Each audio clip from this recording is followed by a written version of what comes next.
Well, hello my lovelies, and it's time for another video because that is what we do on this channel. We make videos. And plane of jars.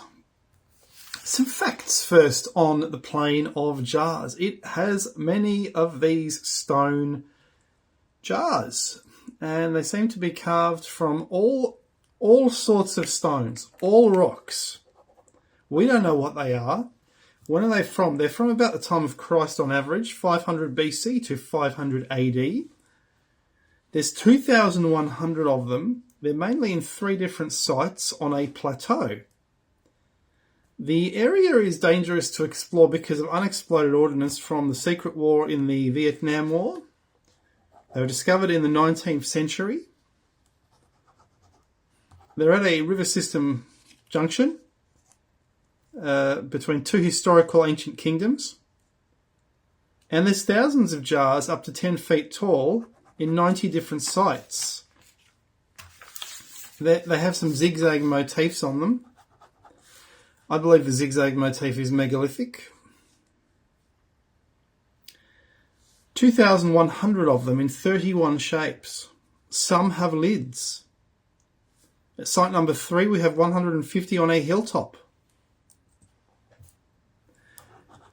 So, as soon as I learned about this, I'm sure I've learned about it before, but as soon as I learned about it recently, I thought for sure these are finally the megalithic workshops for building the substance for smoothing out the giant megalithic stones over other stones. But problem is they're on a plateau.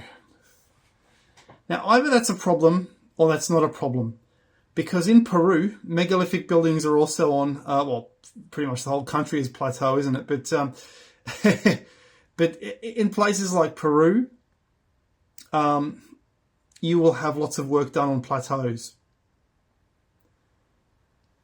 I thought, is this a giant megalithic workshop? Now, there's pros and cons for this argument, so let's go into them.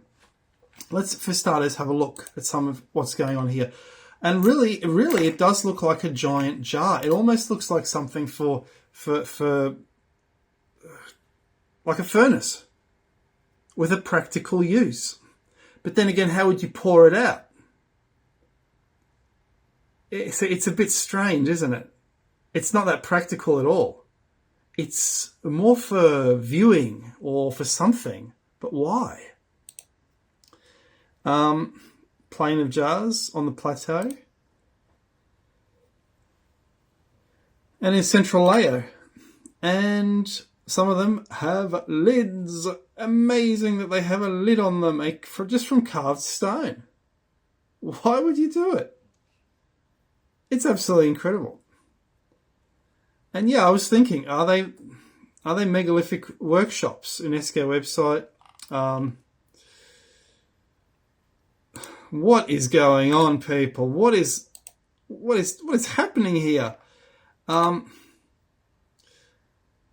know, I tell you what, it's kind of unbelievable in a way.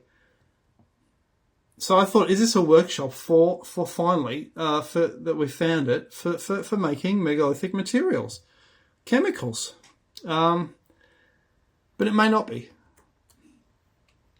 It may not be. The problem is the plateau location.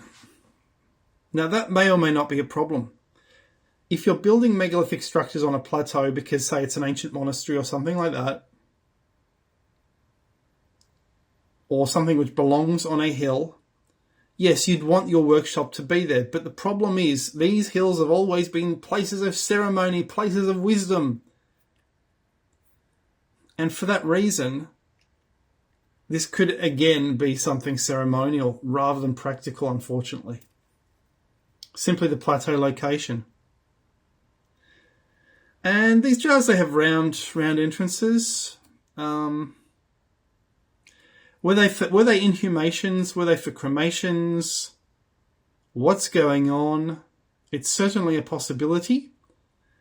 Do you notice they become more pointed towards the top? Now, it has been described as Asia's Stonehenge. Do you notice these ones at least look a bit like the blue stones at Stonehenge, but fatter? Is this actually a hilltop kind of monument, like a serpentine type monument? That would be something we might want to look into. Well. I've looked at some maps, haven't been able to locate a diagram of them individually depicted, but if we look at the bigger picture, it's become quite clear that,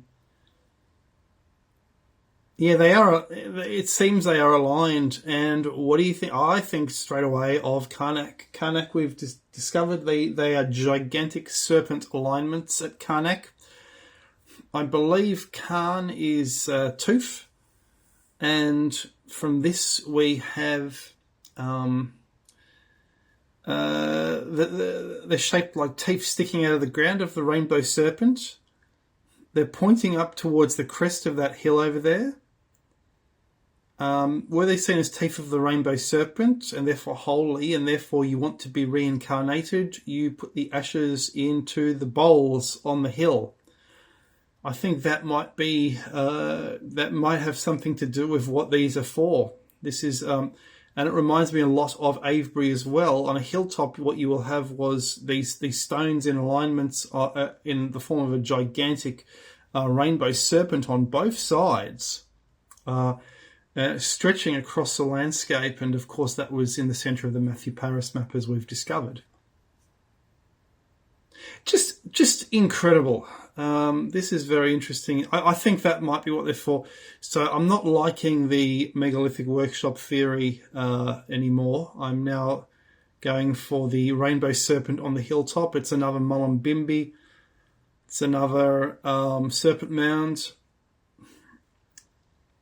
And it reminds me of just the landscape. It reminds me of that serpent mound kind of landscape, honestly. Just serpentine-like rocks on a plateau. I mean, they're lined up too well. That's the thing. It's as if they're trying to depict something. Yeah. Anyway, guys, hope you've enjoyed this short video. And this is the problem. I've been really unable to see. Look, there are trackways across. I've been unable to see. I'm not sure if that's an alignment.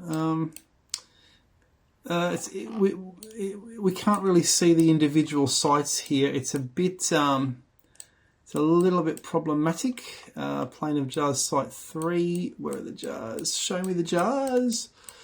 Yeah. Anyway, guys, hope you've enjoyed this video. That's what I think they are. One more thing to show you before we go.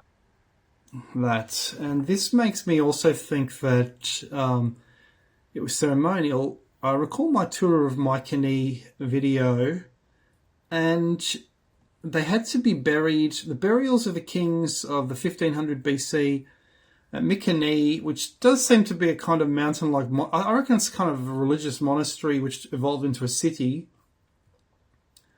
They're in this grave circle, and I believe that circle was the Apsu, the abyss,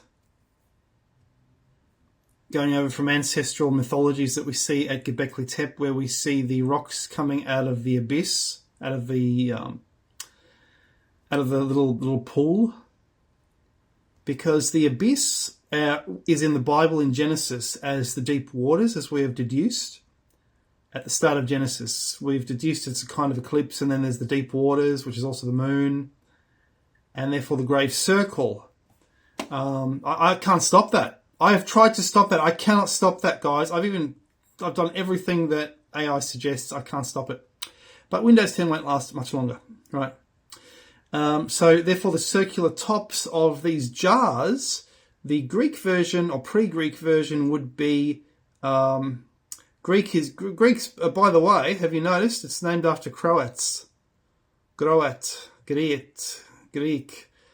It is named after the Slavs, possibly. So there we go. I hope you have enjoyed this absolutely incredible video, which is obviously one of the best videos on YouTube.